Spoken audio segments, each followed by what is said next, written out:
좋습니다. 이게 슬라이드가 바로 보이시나요? 아니면 발표자 예, 화면이 보이시나요? 잘 보입니다.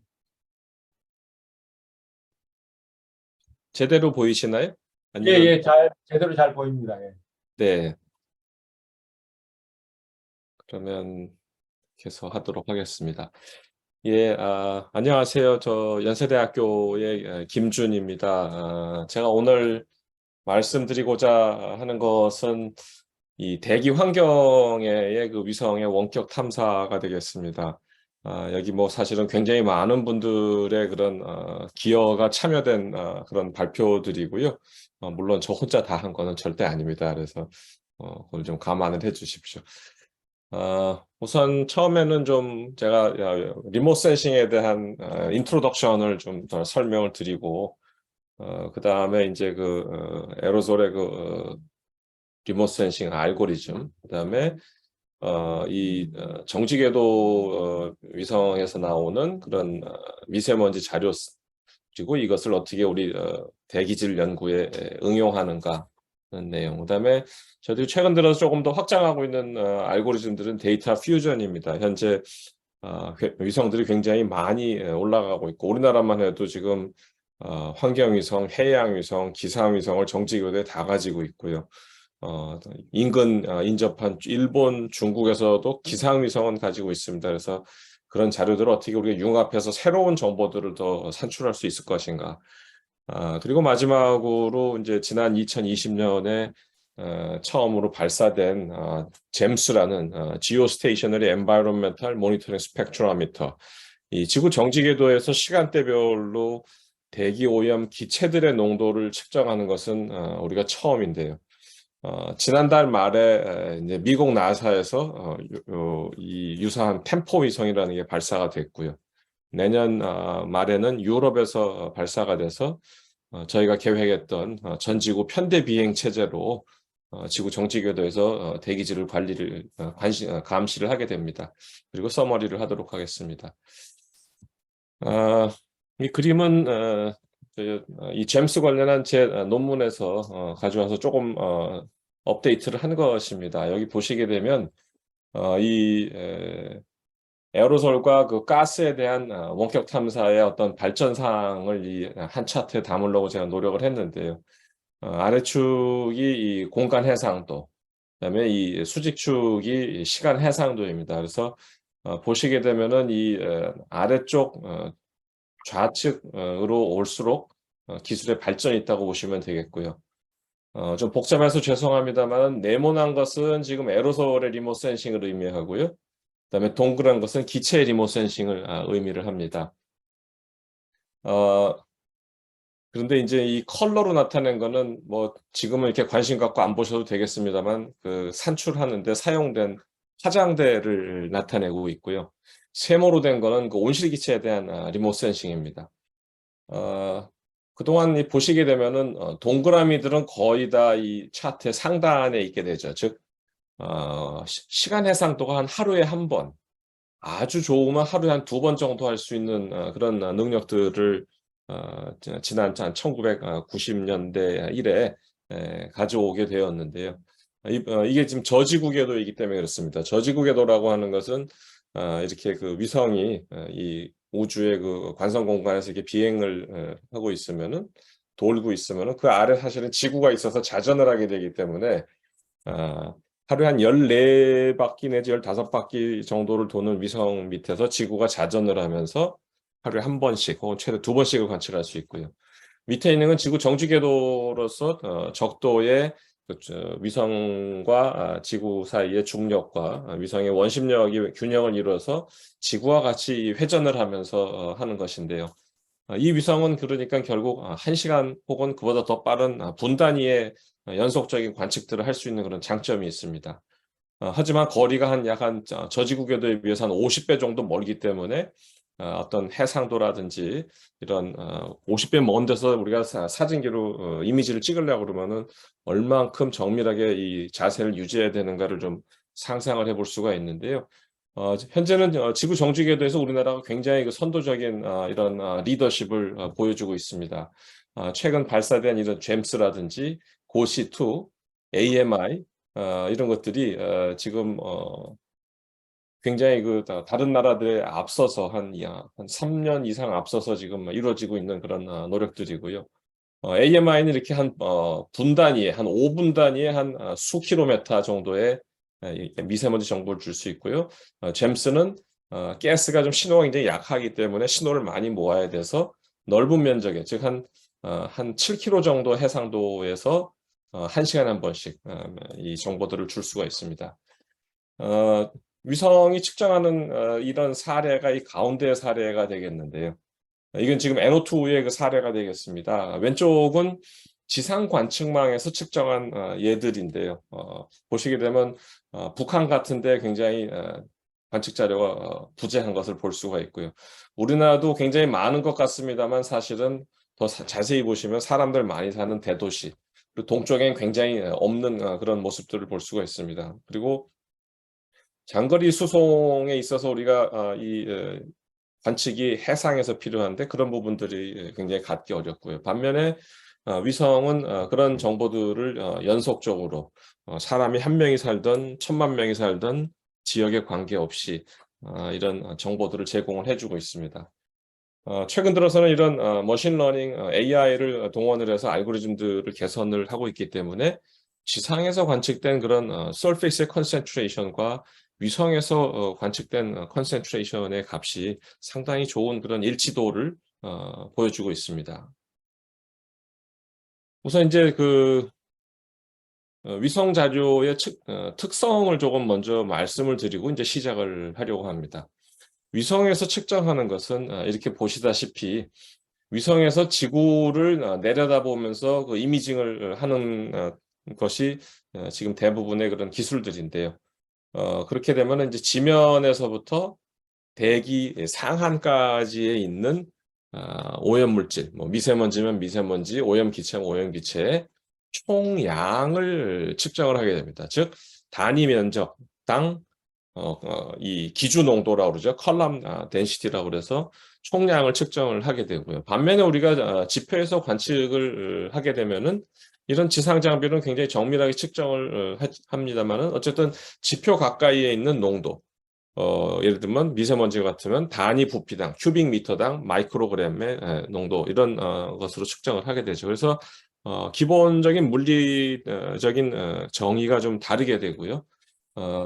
그래서 이 위성 측정에서는 제가 측정하고자 하는 이 대상 물질의 고도 분포가 어떻게 되는가가 굉장히 중요하게 됩니다. 그래서 그 정보를 같이 가지고서 우리가 지표 농도로도 바꿀 수도 있고 이런 여러 가지 현상들을 이해하는 데 도움이 됩니다. 그래서 우선 에어로솔 부분을 먼저 설명을 드리고요. 나중에 잼스에 가서 기체에 대한 산출을 설명을 드리도록 하겠습니다. 우선 위성이 측정하는 신호는요. 우선은 이 검정색으로 나타나 이쪽이 지금 육지에서의 신호 구성이고 이쪽이 해양에서의 신호 구성입니다. 육지에서 보시면은 이렇게 검정색으로 나타난 게 대기 상한에서의 반사도를 위성은 측정을 하게 됩니다. 그것이 지면에서 온 것인지 공기 중에서 반사돼서 온 것인지 구름에 의해서 반사된 것이 온 것인지를 우선은 구별을 하지 않습니다. 알고리즘이 하는 일은 바로 그런 것들을 구별을 해내는 것입니다. 그래서 우선 육지에서 먼저 보게 되면은 이런 파장별로 지금 가시광이 0.4에서 0.7이니까 이것은 가시광에서 니어 인프라레드까지의 이 예가 되겠는데 반사도의 예가 되겠는데요. 이 대기 상한에서 위성이 측정하는 신호, 반사도 신호는 우선은 공기 분자의 레이디 산란 신호가 있습니다. 잘 아시다시피 파장의 4승에 반비례해서 하늘이 푸르게 보이는 이유를 설명을 해주는 그런 분자 산란이죠. 근데 이 분자 산란 이외에도 지면 반사도 초록색으로 나타나 있는데요. 지면 반사도의 신호가 여기 같이 들어오게 됩니다. 그러니까 태양에서부터 에너지가 들어와서 공기 분자에서 산란이 되든 지면까지 내려와서 지면에 의해서 산란이 되든 하는 것이 있고요. 지금까지가 이게 어떤 청정 대기의 모습이라고 그러면은 오염된 대기에서는 여기에 더해져서 에어로솔의 반사도가 그 역할을 하게 됩니다. 대기 중에 부유하고 있는 고체 또는 액체 입자들이 반사시키는 신호가 같이 들어가게 되죠. 그래서 결국은 이 대기 상한의 신호에서 지표면의 반사도 특성을 우리가 알면, 지표면의 반사도 특성은 뭐 그렇게 시간대별로 뭐 하루 이틀이 지난다고 해서 그렇게 크게 변하지는 않습니다. 그래서 이 지면의 반사도 신호를 빼내고요. 그리고 공기 분자 산란, 이건 물리 법칙에 의해서 상당히 정확하게 계산을 해낼 수가 있습니다. 이것을 빼내게 되면은 우리가 원하는 이 에어로솔만의 반사도 신호를 뽑아낼 수가 있습니다. 바로 이것이 어 산출 알고리즘의 기본 원리가 되게 되는데요. 여러분들 그 보시게 되면은 이 태양에서는 굉장히 그 패턴이 굉장히 심플해집니다. 그래서 대기 상환, 레일리 산란, 대기 상환 반사도 레일리 산란의 영향을 굉장히 많이 받죠. 해양은 가시광에 있어서는 굉장히 좀 어두운 모습을 보입니다. 하지만 이 푸른색, 초록색 계통에서는 좀 반사도가 있죠. 바로 우리가 바다가 이렇게 푸르게 짙고 푸르게 보이는 이유가 그런 것이죠. 그래서 이런 파장 대역을 쓰게 되면은 해양은 지면 반사도 우리가 크게 걱정하지 않아도 됩니다. 그리고 에어로솔의 신호가 이렇게 되어 있기 때문에 그런 특성들을 우리가 구분해서 산출하는 게 알고리즘들의 주로 하는 일들입니다. 그래서 제가 지금 말씀드린 걸 정리를 하자면 위성이 받는 신호는 태양에서 지면에 반사돼 가지고 들어오는 신호, 그다음에 공기 분자에 의해서 산란돼서 들어오는 신호를 받을 수가 있고요. 이때 지면에 반사돼서 오는 신호를 알려면 지면의 반사도를 알아야 됩니다. surface reflectance를 알아야 되고요.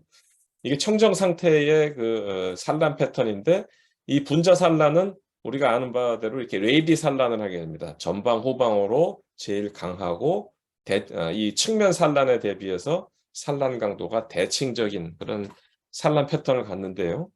여기에 에어로솔 중간에 이렇게 끼게 되면은 에어로솔에 의한 산란이 추가가 됩니다. 근데 에어로솔은 여러분들 뭐 미세먼지 보시면 알겠지만 한 마이크론 사이즈고요. 공기 분자는 옹수롱 사이즈입니다. 그리고 빛의 파장은 가시광이기 때문에 한 0.5 마이크론 부근의 그런 파장의 크기를 갖게 되는데요. 그러다 보니까 이 에어로솔에 의한 산란은 미산란이라고 하는, 그러니까 이 파장보다 산란체 매질의 이 미세먼지 입자가 더 큰 혹은 비슷하거나 큰 그런 상태가 돼서 전방 산란이 굉장히 많아지고요. 그리고 후방 산란과 측면 산란이 레일리 산란보다 좀 비대칭적이면서 좀 복잡해지게 됩니다. 근데 이것은 다행히 이 구스타프 미라고 하는 러시아의 그 물리학자의 이론에 의해서 비교적 정확히 우리가 계산을 해낼 수가 있습니다. 그래서 우선 이 위성에 측정된 강도로는 에어로솔의 양을 알게 되고요. 이거는 우리가 많이 물리 법칙에서 봐온 비얼즈 로에서 우리가 측정한 신호는 소스의 신호 곱하기 투과율. 근데 이 투과율 중에 이 익스포넨셜 텀 안에 있는 것이 광학 깊이가 되겠습니다. 그래서 예를 들어서 우리가 만약에 지상에서 이렇게 위를 보고 있다 그러면 태양의 스펙트럼은 우리가 굉장히 잘 알고 있습니다. 정확하게. 지상에 측정한 빛의 강도로부터 우리가 옵티컬 뎁스를 비얼스 로를 통해서 측정을 할 수가 있습니다. 그런데 이 옵티컬 뎁스는 에어로솔만의 옵티컬 뎁스가 아니고요. 아까 보신 대로 분자에 의한 레일리 산란, 에어로솔에 의한 옵티컬 뎁스, 클라우드에 의한 옵티컬 뎁스, 그리고 가스에 의한 옵티컬 뎁스로 구성이 되어 있습니다. 그래서 위성의 또 하나의 큰 단점이 클라우드가 있으면 산출을 못한다는 것인데요. 그래서 클라우드가 없는 화소에서만 측정을 하기 때문에 이걸 무시할 수 있고요. 그 다음에 레일리 산란 우리가 계산할 수 있기 때문에 이거 정확하게 계산이 되고요. 가스의 것도 우리가 가스의 흡수선이 없는 데를 선택을 하거나 혹은 있다고 하더라도 그것을 가스의 농도를 가지고 계산을 하면 할 수가 있습니다. 그래서 비얼즈 로를 통해서 에어로솔 옵티컬 뎁스를 계산을 할 수 있고요. 그게 지상 관측의 예고요. 지상에서 어쨌든 뭐 0.3이라는 반사도로 예를 들어서 반사가 됐다 그러면 들어오는 에너지의 30%가 위성으로 들어가게 되는데요. 거기서 역시 또 비얼즈 로를 또 한 번 적용을 하게 되면은 우리가 인텐시티로부터 에어로솔의 양을 알 수가 있습니다. 그리고 이 컬러라고 하는 것은 우리가 2개 이상의 파장을 얘기를 하죠. RGB 같으면 3개의 파장인데요. 3개 이상의 컬러에 측정을 하게 되면은 이 슬로프로부터 파장에 대한 슬로프로부터 입자의 크기를 알 수가 있습니다. 예를 들면 우리가 하늘을 보면 분자산란일 때 하늘색인 거는 파장의 사승에 반비례하는 레일리 산란이 있기 때문인데요. 구름 같으면은 하얗죠. 그러니까 파장에 대한 디펜던시가 없습니다. 에어로졸은 그 사이 정도의 반사도 특성들을 보여주게 되는데요. 그것에 따라서 이것이 마이너스 4승의 디펜던시에 가까워지면은 굉장히 작은 미세먼지 입자들, 그리고 클라우드 같이 굉장히 이 0승의 디펜던시, 그러니까 변화가 없는 데 가까워지면 입자가 굉장히 큰 거. 그래서 황사 같은 것은 한 이런 정도의 슬로프를 갖게 되고요.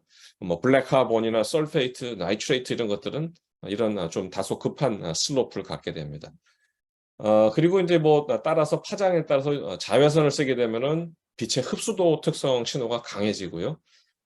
그다음에 니어 인프라레드 가시광에 쓰면 각각 콜스 모드 에로졸이나 파인 모드 에로졸에 민감한 그런 신호들을 받을 수가 있습니다. 그 이외에도 한 지점을 여러 각도로 찍으면서 지나가는 위성들이 있는데요. 그렇게 되면 파티클의 쉐입까지도 알 수가 있게 되고요. 이것이 스페리컬하냐, 넌 스페리컬하냐. 폴라리제이션을 더하면 보다 더 정확한 쉐입을 우리가 알 수가 있습니다. 아마 여러분들이 노영민 교수님으로부터 라이다에 대한 강의를 들으셨다 그러면은 이 폴라리제이션에 대한 얘기를 잘 들으셨을 것으로 생각을 합니다. 그래서 이 리트리버 알고리즘은 위성이 측정한 그런 레디언스 신호, 이 단위 면적당, 단위 시간당, 단위 입체각당 들어오는 복사 에너지를 파장에 대한 함수로 갖게 되고요.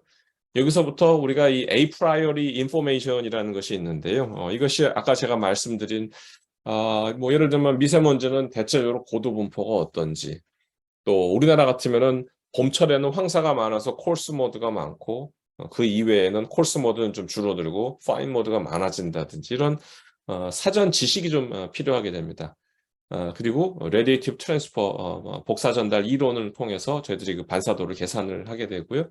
그거로부터 우리가 산출 알고리즘을 만들고 산출 알고리즘을 통해서 이런 물리량을 가질 수 있게 됩니다. 그러면 이 물리량으로부터 우리가 응용을 여러 가지로 할 수 있게 되죠. 여기 조금 여러 가지 텀들이 좀 나오게 되는데요. 방금 제가 말씀드린 에로솔의 옵티컬 뎁스라고 하는 것은 이 익스팅션 코에피션트의 수직적인 적분량이죠. 그래서 익스팅션 코에피션트가 퍼 미터가 되니까, 즉 1미터 진행하는데 얼마만큼 감소가 되느냐는 정도를 나타내기 때문에 이걸 전체적으로 적분을 하면은 우리가 미세먼지 끼는 날은 눈으로도 이게 대기가 혼탁해, 빛이 덜 들어와는 걸 느끼면서도 아실 수가 있듯이 위성에서 똑같은 원리로 측정을 하게 되고요. 이 익스팅션 코에피션트는 이 매질들의, 그러니까 이 에어로솔이면 에어로솔, 가스면 가스의 그 복사 에너지를 흡수하는 흡수 계수, 그리고 그것의 사이즈 디스트리뷰션을 이 사이즈에 대해서 적분을 하는 그런 것이 양이 되겠습니다. 그래서 요렇게 구성이 되고요. 파인 모드 프랙션이라고 하는 것은 이 광학 깊이를 아까 말씀드린 대로 이 전체 콜스와 그 파인 모드의 에어로솔들에 대한 광학 깊이 중에 파인 모드의 에어로솔이 차지하는 비율. 즉 우리가 보통 볼륨 사이즈 디스트리뷰션을 보게 되면 이게 레이디어스고 이게 그 분포도인데, 볼륨 분포도인데, 이 파인 모드와 콜스 모드 두 개 정도로 대표적으로 나타나는 것을 보실 수가 있는데, 이게 저희 연세대학교에서 측정된 이 한 사례인데요. 이때 이 파인 모드가 갖는 광학 깊이의 비율을 우리가 파인 모드 프랙션이라고 합니다. 그래서 크기 정보를 알게 되고요. 또한 크기 정보를 알게 되는 거는 옹스트롱 익스포넨트. 제가 조금 전에 우리가 컬러 두 개 이상의 파장에 측정을 하게 되면 그 반사도의 그 기울기로부터 입자의 그 크기를 알 수 있다고 했는데요. 주어진 파장 람다 1과 람다 2에서 이 에어로졸 옵티컬 뎁스를 구해서 비율을 내면은요. 그 람다 1과 람다 2가 뒤바뀐 파장의 비율의 알파승이 되게 됩니다. 그래서 아까 말씀드린 대로 낮게 되면은 클라우드에 가까워져서 화이트 컬러에 가까워지는 거니까는 콜스 파티클이 되고요. 이게 아주 높아져 가지고 4까지 가게 된다 그러면은 청정대기지만은 보통 한 0에서 한 1에서 2 사이 많이 분포를 하게 되는데 2에 분포를 하게 되면 스몰 파티클이 됩니다. 그래서 블랙 카본 같은 그런 이해가 되고요. 또 하나가 이제 빛의 흡수성을 나타내는 지표가 있습니다. 싱글 스캐터링 알비도라고 하는 것이 전체 총 익스팅션이라고 하는 것은 빛의 감쇄를 나타내는데, 감쇄는 흡수와 산란 과정에 의해서 나타나고요. 그러니까 흡수와 산란 과정분에 산란이 차지하는 비율. 그러니까 이 싱글 스캐터링 알비도가 1에 가깝게 되면은 빛을 거의 다 전 반사를 하는 것. 그다음에 낮은 값을 갖게 되면 빛을 많이 흡수하는 것.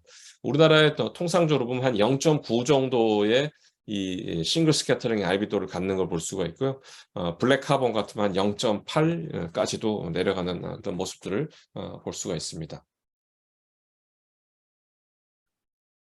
그러면 이제 우리가 이 에어로솔에 대한 특성들은 알았는데요. 위성 신호에서 그럼 지표 반사도를 어떻게 정확히 측정을 해서 제거를 해낼 것이냐 하는 게 이제 첫 번째 그 알고리즘의 관문입니다.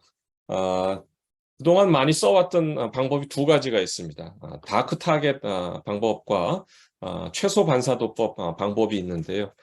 다크 타겟은 이 나사의 그 고 요람 카우프만 박사가 이제 개발을 해서 제시한 것인데, 우리가 IR 채널 2.1 마이크론의 그 IR 채널을 쓰게 되면은요, 미세먼지 같은 것은 보지 못하고 지면에만 민감한 그런 파장이 됩니다. 그래서 이 2.1 마이크론의 채널에 대해서 가시광의 지면 반사도의 상관관계를 보면 굉장히 선형성이 좋습니다.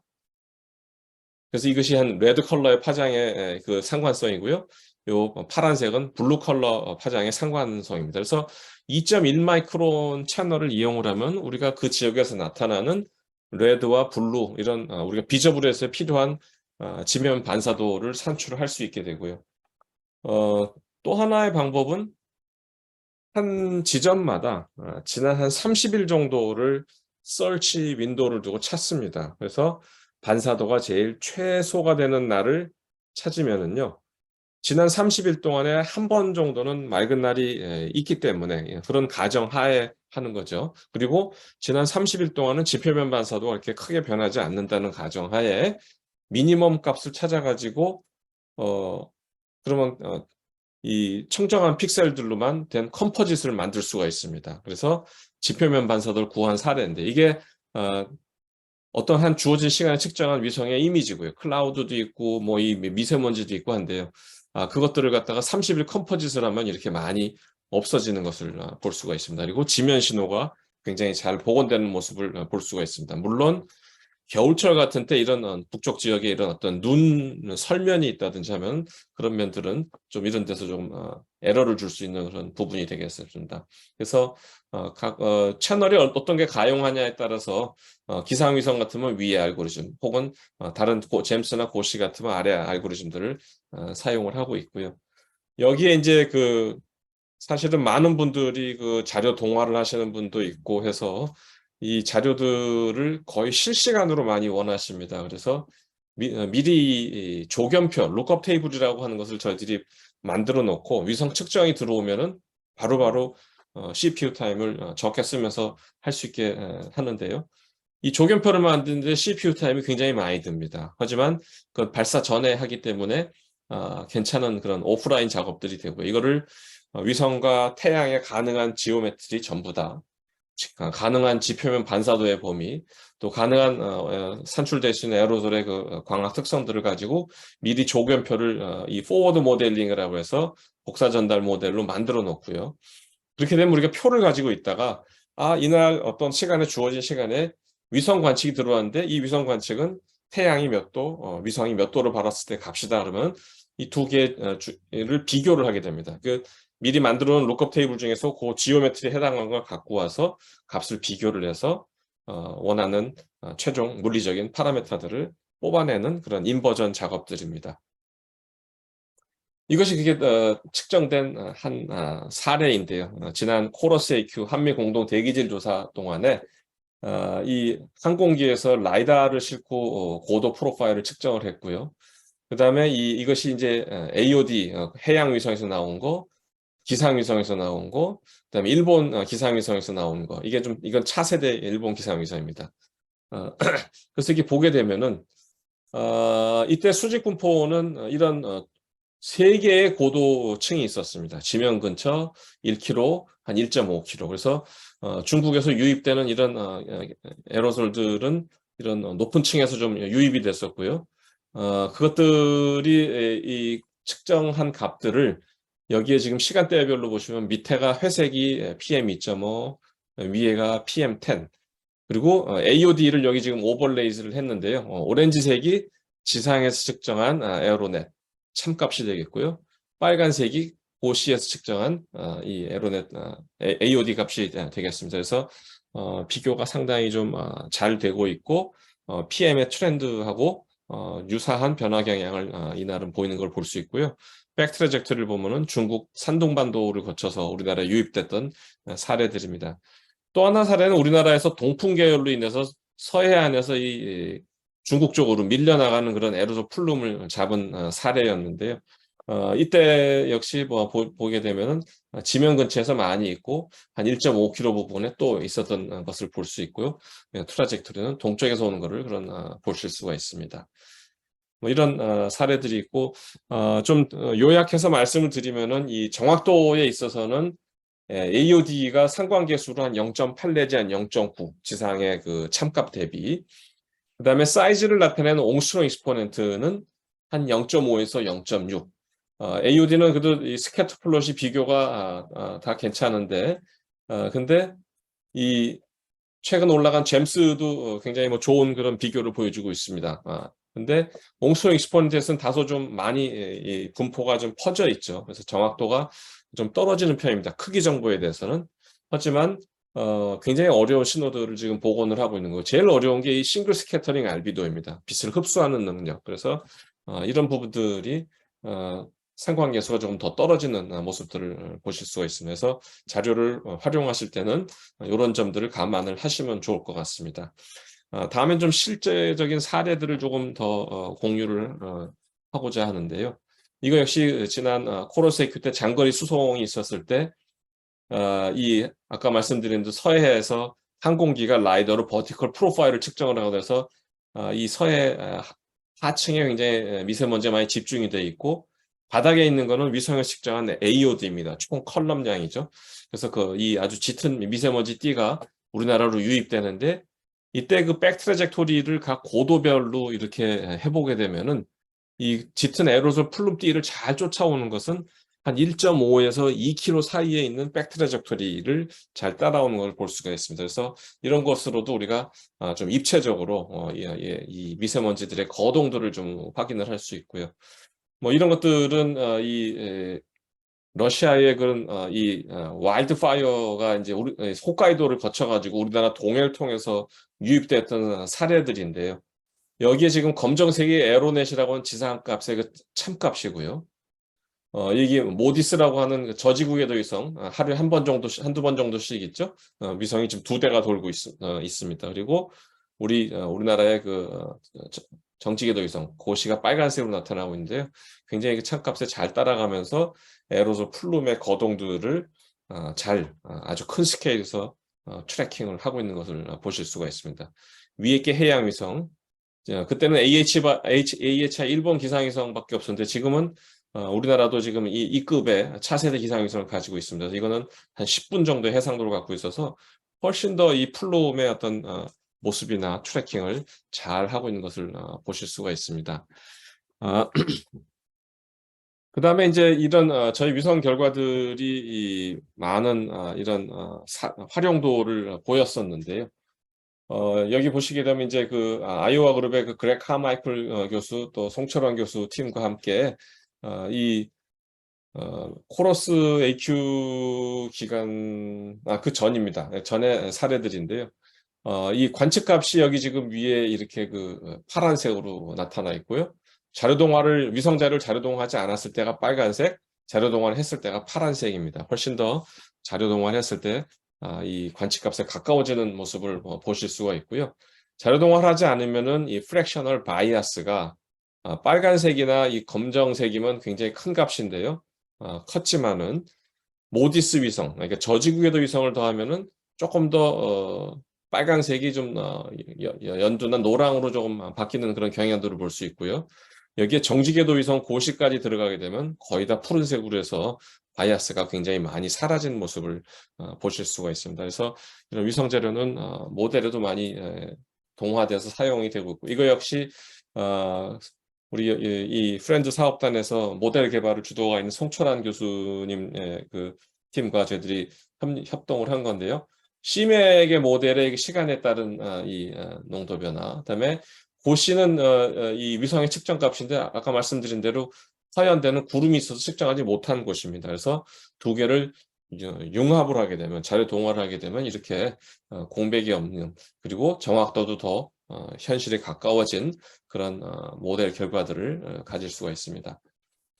또한 그런 갭 필링에 있어서도 이 고시와 이 모델을 같이 사용을 하면, 여기서는 스페이셜 템포럴 크리깅이라는 방법들을 써가지고 관측 공백들을 훌륭하게 메꾸고 있는 것들을 보실 수가 있고요. 이런 결과들은 실제 그 측정 값들과도 굉장히 유사한 모습을 보이고 있습니다. 최근에 이제 AI가 많이 발달을 하게 되면서 머신러닝을 통해서 저희 이런 위성 자료들을, 이건 이제 고시2입니다. 2020년에 발사된 250m의 해상도를 갖는 고시2에서 이 자료들을 지상의 PM 컨센트레이션, 지금 서클로 나타나는 부분이고, 서클의 컬러가 그 농도를 나타내고요. 전체적인 그 바깥에 있는 컬러들은 위성에서 기계학습으로 산출한 농도 분포를 보이고 있는데, 이 순간순간의 값들입니다. 이걸 아무래도 데일리로 모으고 위클리, 먼슬리로 모으면 모을수록 정확도는 더 좋아지는데요. 순간의 값들도 지표의 관측값과 상당히 좋은 일치도를 보이고 있는 것을 보실 수가 있고요. 또 이제 기상위성을 통해서 보다 넓은 지역에도 우리가 이 PM2.5를 기계학습을 통해서 저희 학생이 조이에슬 학생이 최근에 이 퍼블리시를 한 결과들인데요. 시간대별로 이런 PM2.5, 우리가 측정소가 없는 북한에 있어서도 훌륭하게 이 정보들을 우리가 산출하고 있는 모습들을 보실 수가 있습니다. 지면에 이 PM2.5와 위성에서 산출된, 기계학습으로 산출된 것에 R 스퀘어가 0.8이 넘을 정도로 좋은 일치도를 보이고 있습니다. 지금까지 그 어떤 위성 자료의 산출, 그리고 이런 자료 동화나 기계학습을 통한 어떤 응용, 이런 부분들을 좀 더 보여드렸고요. 지금까지는 하나하나의 위성에 대해서 좀 말씀을 드렸다고 하면은, 이제는 우리나라 이렇게 GK 천리안 2호의 A 세틀라이트, B 세틀라이트이 있었고, 이 쌍둥이 위성인데요. 모두에서 저희들이 저희 YAER이라는 알고리즘들을 적용을 해서 에러솔 정보들을 산출할 수 있었고요. 조금 뒤에 보여드릴 잼스에서는 거기다가 이 미세먼지를 만드는 전구체들의 정보들도, 가스 정보들도 산출할 수 있었습니다. 그래서 이 자료들을 어떻게 좀 융합적으로 활용을 해서 할 수 없을까 해서 우선 고민을 시작했고요. 우선은 이제 그 이전에 정지궤도의 그 장점은 아무래도 이제 다이어널 베리에이션을 보는 것인데요.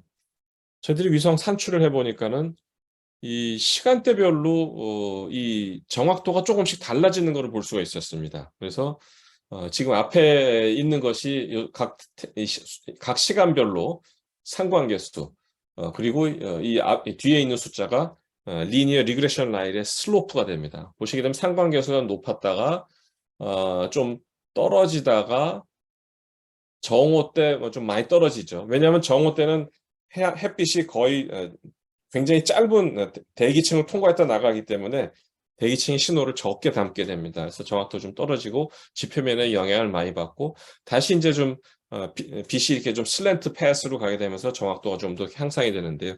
그렇게 되면 이 리트리버의 언설튼티가 다이어널 베리에이션의 그 분석에 방해가 되기 때문에 이 에러만을, 시간대별로 나오는 에러만을 기계학습을 통해서, 랜덤 포레스트 모델을 통해서 학습을 시켰습니다. 그리고 그것을 제거를 하면은 기존에 갖고 있던 이렇게 그 좀 분포도가 뭐 그래도 일치도가 좀 있는 것처럼 보였던 잼스에서 산출된 에로솔 옵티컬 뎁스의 정보가 상당히 개선되는 모습들을 볼 수가 있습니다. 그래서 이제는 이런 포스트 프로세싱을 머신러닝을 통해서 함으로써 다이어널 베리에이션도 응용을 할 수가 있겠다.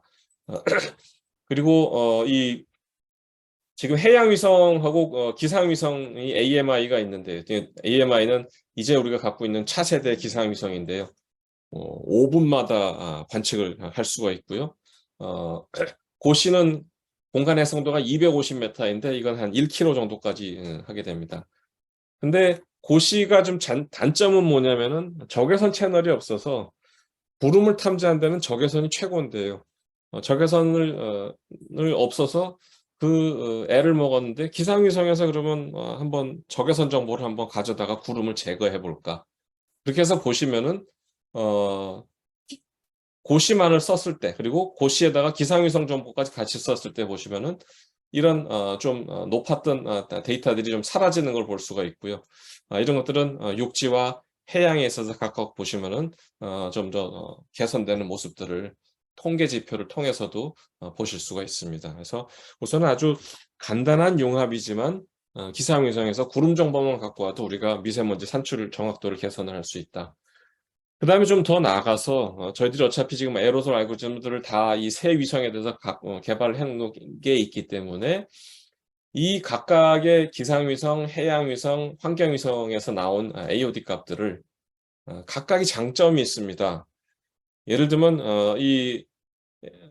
AMI는 아주 높은 시간 해상도, 보시는 아주 높은 공간 해상도, 잼스는 이 위에 두 위성이 측정하지 못하는 굉장히 밝은 지표, 되게 밝은 지표가 발원지가 되겠습니다. 사막이나 도시 같은데.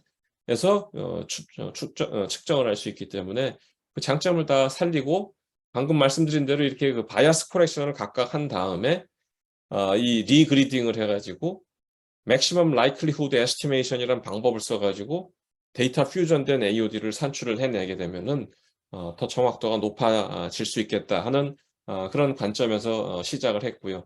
거기에 각각의 자료들을 오차들을 평가하기 때문에 오차의 인버스 웨이팅을 줘서 이 융합을 하게 됩니다. 그렇게 되면은 각각의 위성의 이 AMI, 기상, 해양, 환경위성에 갖고 있던 이 자료 특성 대비 융합을 하게 되면 세 자료를 다 융합을 했을 때는 상관계수가 0.9를 넘어갑니다. 각각은 0.7, 0.8, 0.6 정도였는데 0.9를 넘어가게 되고요. RMSE도 현저하게 작아지게 되고요. expected error 안에 들어오는 퍼센테이지도 각각의 값들보다 융합을 했을 때 훨씬 더 좋아지게 됩니다. 이것이 스캐터 플롯으로 본 이 융합된 자료들의 결과이고요. 이것은 좀 융합이 좀 덜 된, 이거는 3개가 된 거, 이거는 2개 이하가 융합이 된 그런 결과들인데요. 하여튼 융합은 확실히 이 정확도 개선에는 효과가 있다 하는 것을 알 수가 있고요. 또 하나는 현재 지금 이 차세대 기상위성이 한중일 하늘에 다 떠 있습니다. 그래서 이것을 갖다가 스테레오로 보게 되니까 그리고 이 스캔 주기가 5분입니다. 그래서 동시에 이 에어로솔 미세먼지 플룸이 있을 때 2개의 위성에서 동시에 보게 되면은 이 한 픽셀을 2개로 보게 되면서 지상에 이 디스턴스를 우리가 알게 되고요. 이 패럴렉스라고 하는데 이 스테레오 뷰잉을 통해서 에어로솔의 고도를 산출을 할 수 있겠다 해서 저 연구실의 그 김민석 학생이 지금 AMT에 억셉트가 됐습니다. 그래서 일본과 중국의 기상위성, 정지궤도 위성에서 이렇게 봤을 때 좀 이 방위각이 좀 떨어져 있죠. 좀 더 정확했고요. 일본과 우리나라의 이 정지궤도 위성에서 봤을 때는 되긴 되지만 좀 정확도가 좀 떨어지는 그런 모습이 있었습니다. 그래서 그렇게 해서 에어로솔의 고도를 산출했고요. 에어로솔의 고도가 중요한 거는 장거리 수송이 되어 온다든지 앞에서 제가 말씀드린 대로 라이다로나 겨우 아주 레이저 폭으로 좁은 데를 측정을 할 수 있게 되는데 이거를 지금 저희들이 위성의 이미저로서 굉장히 넓은 영역을 보시다시피 이렇게 에어로솔의 고도들을 측정을 할 수가 있고요. 지금 푸른색으로 나타낸 건 한 1km 이하, 약간 초록색으로 나타나는 건 한 2, 3km, 노란색은 굉장히 높은 고도를 나타내게 되는데요. 그래서 여기 지금 서울대 라이다 사이트가 그 김상우 교수님이 운영하시는 게 있어서 라이다 사이트에서의 측정한 이 고도 프로파일들을 배경의 컬러로 하루에 어떤 주어진 시간에 에어로솔 플룸이 지나갈 때를 봤고요. 제가 지금 말씀드린 이런 두 개의 정지궤도 기상위성에서 스테레오 뷰잉으로 패럴렉스를 이용을 해갖고 산출한 고도의 모습을 산출된 경우를 여기 나타냈습니다. 상당히 이 이미저인데도 잘 이 라이다값과 일치하는 것을 볼 수 있었고요. 이때 조금 좀 값이 좀 움푹 들어가서 다른 것과 좀 다르게 좀 낮게 좀 추정되는 것들이 있었는데, 이것들은 어떤 그런 에로솔의 옵티컬 뎁스라든지 이런 조건들에 조금 영향을 받게 되고요. 그래서 좀 넓은 영역의 고도 에로솔의 고도 정보를 우리가 알 수 있다. 그래서 그걸 보게 되면은 좀 굉장히 이게 뭐 정확한 거야라고 생각을 하실 수도 있는데요. 그동안 이런 정보가 없었기 때문에 여기 보시게 되면은 한 플러스 마이너스 1km 안에 들어오는 게 거의 한 57%, 플러스 마이너스 2km에 들어오는 건 한 88% 정도가 되게 됩니다. 이게 지금 칼리옵이라고 하는 라이다를 쏘는 위성에서 참값과 비교를 한 결과이고요.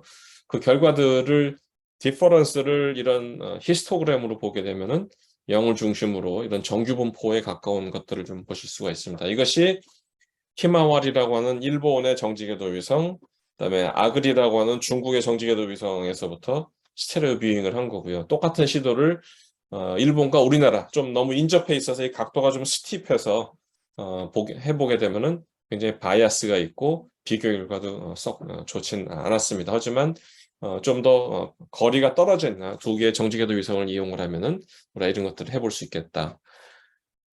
이제 제가 마지막으로 설명을 드리고자 하는 거는 잼스입니다. 지금까지는 미세먼지, 에로솔들을 주로 설명을 드렸다고 하게 되면은 잼스는 우리나라가 처음으로 정지궤도에서 이런 오염 기체들의 농도를 그동안 측정해 온 것인데요.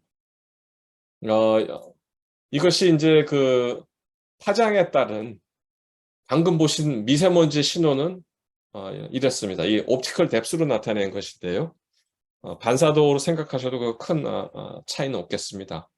이것이 위에가 노란색이 더스트, 위에가 non-observing 에로솔, 설페이트나 나이트레이트 같은 거죠. 밑에가 스모크 에로솔의 파장에 따른 신호들인데요. 보시게 되면 미세먼지는 고체 입자이기 때문에 이 파장에 따라서 이 아주 스무스한 그런 이 반사도 특성을 보이게 되는데요.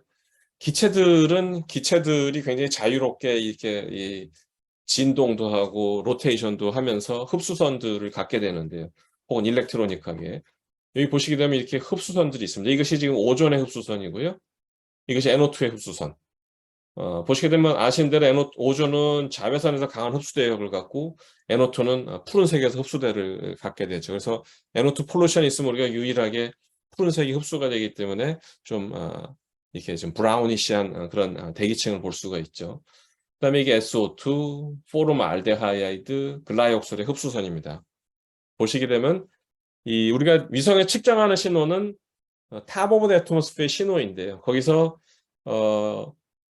스무스한 이런 에로솔의 신호, 즉 로우 프리퀀시 신호와 하이 프리퀀시의 기체 신호를 프리퀀시로 분리를 해내게 되면은 기체 신호까지도 추정을 할 수 있게 됩니다. 이게 지금 로그 스케일인데요. 굉장히 미약한 신호들입니다. 하지만 그런 주기성들을 이용을 해서 이 신호들을 모아서 산출을 하게 되고요. 그렇게 되면 잼스는 마치 데스크탑 스캐너처럼 동쪽에서부터 서쪽으로 움직이는데 한 위치에 있을 때 남북을 한 번에 측정을 하고요. CCD에 1000픽셀에. 그다음에 이쪽으로 분광된 미스를 2000 픽셀의 남북을 한 번에 측정을 하게 되고 2000픽셀의 분광된 정보를 측정을 하게 됩니다. 그러면 CCD가 한 번에 2메가픽셀 정도의 측정을 하게 되고 이것이 스캐너처럼 동쪽에서 서쪽으로 가면서 3차원의 이미지를 시간에 따라서 방대한 분량의 자료를 산출하게 됩니다. 몇 개 사례들을 저희 환경위성에서 나온 것들을 보여드리겠습니다. 이것은 황사가 있었을 때의 사례인데요. 21년 5월의 사례이고요. 이 황사가 지금 우리나라 남부를 통해서 굉장히 짙은 띠를 가지고 일본에 도달하는 모습을 보실 수 있고요. 뭐 지금 잼스가 산출한 게 지금 빨간 점이 되겠고요. 지상의 에로넷 참값이 검은 점이 되겠습니다.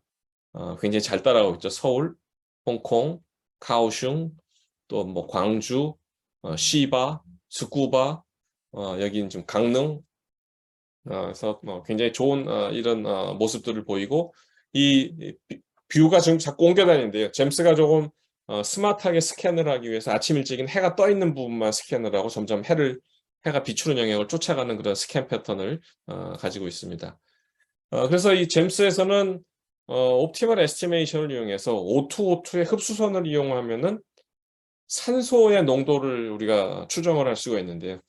그러면 에로솔에 의해서 가린 부분의 산소 농도는 측정이 안 되기 때문에 에로솔의 고도를 측정할 수가 있습니다. 그래서 여기에 이런 에로솔이 이렇게 마치 크로아상 쉐입 같이 있고 에로솔 옵티컬 뎁스도 이렇게 보이고요. 싱글 스캐터링 알비도는 한 0.9 정도. 이때 산출된 고도가요. 이건 기체의 흡수선을 이용해서 추정한 고도인데 약 한 2km 부근에 있는 모습들을 볼 수가 있습니다. 그래서 이렇게 이미지로 그동안은 이렇게 라이다르에서 이렇게 빨간 트랙에서의 값만 측정할 수 있었는데요. 그래서 이것도 디텍션을 해보면 노란색이 지금 더스트인데 더스트로 잘 타입이 구별이 되고 있고요. 이 참값과 위성의 칼리옵과 비교해도 잘 일치가 되고 배경에 있는 것이 지금 칼리옵의 라이다에 의한 익스팅션 코에피션트고 검정색이 칼리옵에 측정한 라이다로 측정한 이 트랙상에서의 고도입니다. 그리고 빨간색이 잼스가 O2라는 기체의 흡수선을 이용을 해서 측정한 에로솔 고도인데 비교적 잘 일치하는 모습들을 보실 수가 있습니다. 대륙권 오전 역시 이렇게 시간대별로 잘 측정이 되고 있고 이 아침부터 지금 정오를 지나서 한 2시까지 동아시아 지역에서 높아졌다가 그 이후부터 조금씩 떨어지는 모습들을 관찰을 할 수가 있고요. 유럽의 트로포미 위성이 측정한 이 위성 위도대와 비교를 해봐도 분포가 유사한 걸 볼 수가 있습니다. 이거를 존대에 의해서 분포 스캐터 플롯으로 비교해도 이런 정도로 나타나고요. NO2는 여기 보시게 되면 이렇게 각 대도시들의 이런 핫스팟, 우리 수도권, 부산, 울산 이런 데 핫스팟들이 뭐 일본은 동경, 오사카, 뭐 나고야 이런 핫스팟들이 지금 이게 보이죠? 그리고 중국, 시추안, 베이징, 이게 상하이 굉장히 두드러진 NO2의 그 농도들이 보이고 이 인도에는 이런 바드락, 자크핸드 이런 데가 이제 이런 뭐 크롬이라든지 미네랄 그런 광산 채굴 활동이 있는 곳들인데요. 굉장히 높은 농도의 NO2들이 보이고 여기 뉴델리의 그런 이 높은 NO2 농도도 잘 캡처가 되고 있습니다. 그런가 하면 밑에 남부아시아에도 방콕, 호치민시티, 하노이 이런 데 핫스팟들이 잡히고 이것들이 다른 위성들 트로포미와 비교를 했을 때 비교적 잘 일치를 하고 있습니다. 다만 베이징 같은 곳에서는 대도시에서는 약간 차이가 있는 것을 볼 수가 있습니다. 지금 어떤 것이 더 지금 더 정확한 값이냐를 그라운드 베이스 캠페인 통해서 밸리데이션을 하고 있습니다. 그런가 하면 잼스는 시간대별로 이런 쉽트랙의 플룸에서 나온 NO2도 잘 잡아내고 있습니다. 보시게 되면 아침에 좀 짙은 플룸이 있다가 오후가 되면서 해양의 이 머린 바운드리 레이어 하이트가 높아지면서 옅어지는 그런 모습들을 보실 수가 있습니다.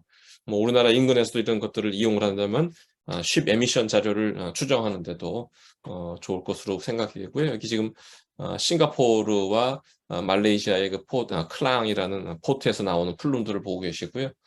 또 SO2도 측정을 하고 있습니다. 그래서 NO2와 SO2를 동시에도 좀 비교도 할 수 있고 SO2의 핫스팟들은 NO2에 비해서 굉장히 적은 것을 보실 수가 있는데요. 다만 이 남부아시아에서 한 1년 정도 동안 적지 않은 그런 화산 활동들이 있었습니다. 그래서 인도네시아의 그 크라카타오, 그다음에 이 필리핀의 이 탈, 두코노, 또 칸로안 이런 데서 이 화산 활동들에서 SO2가 나오는 걸 볼 수가 있고요. 그 이듬해 전에서는 일본의 그 니시노시마 아일랜드에서 나오는 것들도 있었습니다. 그다음에 또 SO2가 중국에서도 확연히 낮고 한데 이런 여기가 지금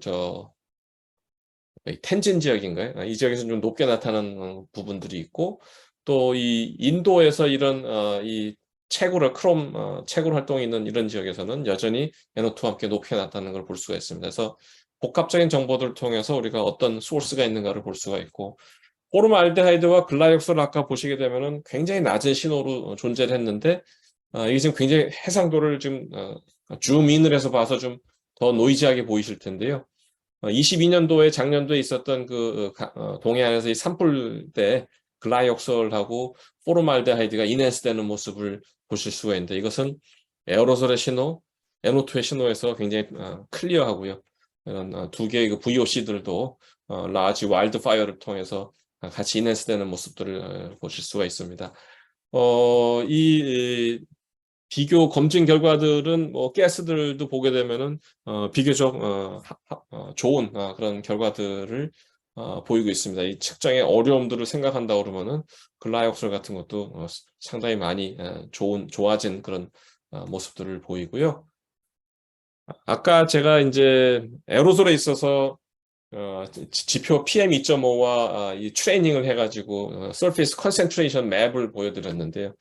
잼스에서도 그런 프로덕트가 지금 환경과학원의 환경위성센터에서 이미지로 지금 서비스가 되고 있습니다. 데이터로는 아마 조금 더 있어야 서비스가 될 것 같고요. 그 이외에도 가스도 NO2 같은 것도 지표 농도로부터 잼스에서 이렇게 Surface Concentration으로 그럼 해양까지도 다 볼 수가 있죠. 되고 그 비교 지상 참값의 지표 농도의 참값 대비 좋은 그런 비교 결과를 보이고 있습니다. 뭐 이런 것들은 지금 최근에 이 송철환 교수님 이 저널에 지금 최근에 억셉트가 된 것에서부터도 여러 종류들에 대해서 surface concentration들이 산출되고 있는 것을 보실 수가 있습니다. 네, 좀 많은 양들을 소개시켜 드렸는데요. 우선 위성의 어떤 뭐 너무나 방대한 자료들을 좀 소개시켜 드리느라고 좀 그랬고요. 마지막에 컨클루전에 가기 전에 제가 위성 자료의 좀 한계를 좀 우선 설명을 드리고자 합니다. 우선 위성의 이 측정 자체는 아까 말씀드린 대로 탑 오브 애트모스피어에서 신호만을 가지고 나머지 신호들을 분리해서 뽑아내는 거기 때문에 known보다는 unknown이 많은 그런 ill-posed problem입니다. 대표적인 ill-posed problem입니다. 그래서 사전 정보, 우리가 a priori information에 의존을 하게 되고요. 이런 a priori information이 자꾸 정확하게 오랜 기간 동안 축적이 됨에 따라서 알고리즘은 점점 더 스마트하게 진화를 하게 됩니다. 그래서 그렇게 되고요. 아까 말씀드린 대로 위성이 측정하는 것은 익스팅션의 버티컬 적분인 버티컬 컬럼 덴시티를 측정을 하게 되고요. 이 익스팅션 코에피션트는 크로스 섹션과 사이즈 디스트리뷰션에 민감하게 됩니다. 그래서 사이즈 디스트리뷰션 혹은 버티컬 프로파일 이런 사전 정보들을 우리가 필요로 하게 되고요.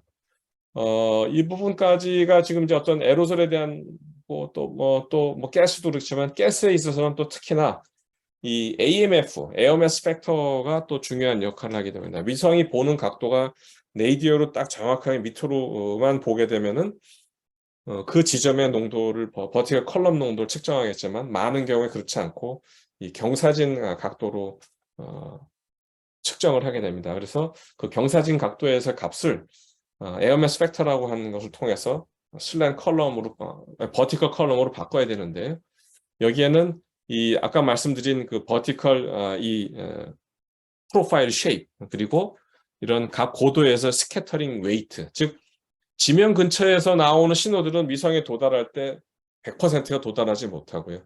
조금 더 위에 있는 이 신호들은 위성에 좀 더 높은 퍼센테이지가 도달하고요. 위성에 굉장히 가까운 곳에 있는 오염물질들은 위성에 굉장히 높은 efficiency로 도달을 하게 됩니다. 그런 차이까지 같이 고려를 해주게 되고요. 그다음에 이제 그것들이 이제 이 에버리징 커널들을 통해 가지고 이 지금 방금 말씀드린 대로 표시가 되게 되고요. 그래서 여기에 좀 에러 소스로는 지면 반사도, 클라우드가 내가 측정하는데 얼마나 이 화소 안에 들어와 있는가, a priori information으로 에어로솔이 어떤 사이즈 디스트리뷰션을 갖는가, 어떤 흡수성을 갖는가, AMF. 그다음에 간혹 오존 같은 거는 성층권에도 있기 때문에 성층권 양을 걷어내야 됩니다. 그래서 얼마나 잘 걷어내느냐. 공강 자료의 어떤 정확도가 계속 업데이트가 되고 있는데 이런 것들을 얼마나 잘 반영을 하고 있느냐. 복사 전달 모델, 버티컬 프로파일 이런 것들이 주요 에러 1이 되겠습니다. 그래서 이렇게 설명을 쭉 드렸고요.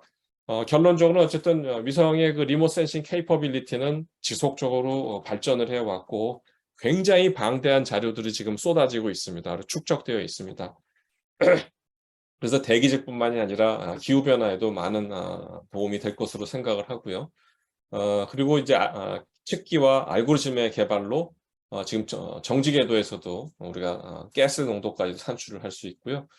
캘리브레이션과 밸리데이션이 지금 굉장히 많이 진행이 되고 있어서 이게 진행이 되면 될수록 정확도도 더 좋아질 것이다. 그리고 지금 굉장히 반가운 것은 우리나라 연구자분뿐만 아니라 해외 연구자분들도 저희 위성 자료를 많이 활용을 하고 계십니다. 여기에는 뭐 머신러닝도 있고 데이터 시뮬레이션도 있고 데이터 퓨전도 있고 뭐 굉장히 다양한 심지어는 최근에 제가 예방의학회에서도 거의 강의 요청을 받을 정도로 많이 사용을 하고 계시고요. 잼스 데이터는 아래 이 사이트에서 다운을 받으실 수가 있습니다. 마찬가지로 고시와 AMI 자료도 받으실 수 있는데요. 혹시 도움이 필요하시면 저한테 연락하시면 제가 도와드리겠습니다. 감사합니다. 예, 저 굉장히 체계적으로 또 이렇게